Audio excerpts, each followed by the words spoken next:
La contraction musculaire, c'est un phénomène complexe qui est le fruit uniquement de déplacements de filaments du cytosquelette les uns sur les autres.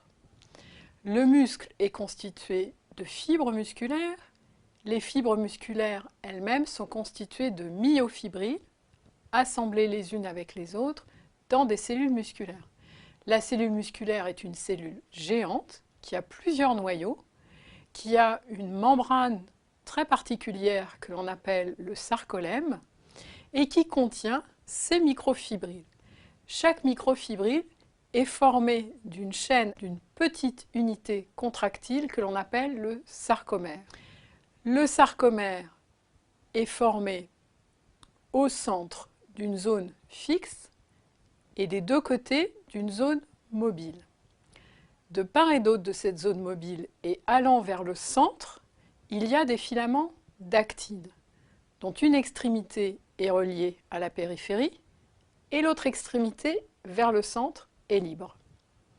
Sur la zone fixe du milieu, il y a des filaments de protéines associés aux filaments d'actine, que l'on appelle des myosines, qui eux sont fixes au milieu et ont leur extrémité vers la périphérie libre. Quand il y a un mouvement de calcium à l'intérieur de la cellule, les têtes des myofibrilles viennent se fixer sur les filaments d'actine et vont les rapprocher vers le centre. Il y a donc une contraction du sarcomère. Chaque sarcomère l'un à côté de l'autre se contracte et on a un raccourcissement global de la fibre musculaire responsable de la contraction musculaire. À l'intérieur du sarcomère, les filaments d'actine sont stabilisés par des petites protéines, notamment une qui s'appelle la troponine. Quand survient un infarctus du myocarde, c'est une pathologie dans laquelle les cellules cardiaques vont mourir, elles sont victimes de nécrose. Ces cellules, en éclatant, libèrent dans le sang un certain nombre de constituants, dont cette protéine associée au filament d'actine, la troponine. On peut doser de façon très fine la quantité de troponine qu'il y a dans le sang.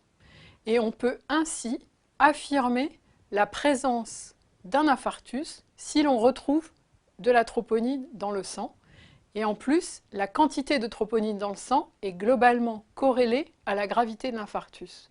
On utilise donc le dosage de la troponine dans le sang comme un marqueur à la fois diagnostique et pronostic de l'infarctus du myocarde. Il y a des relations étroites entre les myofibrilles constituées des sarcomères et la membrane de la cellule musculaire appelée sarcolème. En particulier, on trouve des filaments intermédiaires entre les myofibrilles et la membrane. À la membrane, il y a des complexes moléculaires de protéines transmembranaires ou extramembranaires reliés à des filaments d'actine situés en dessous de la membrane de la cellule. Parmi ces protéines, il y en a une qui s'appelle la dystrophine, qui fait le lien entre des filaments d'actine sous la membrane de la cellule musculaire et les complexes protéiques transmembranaires, eux-mêmes en relation avec les protéines extérieures à la cellule musculaire.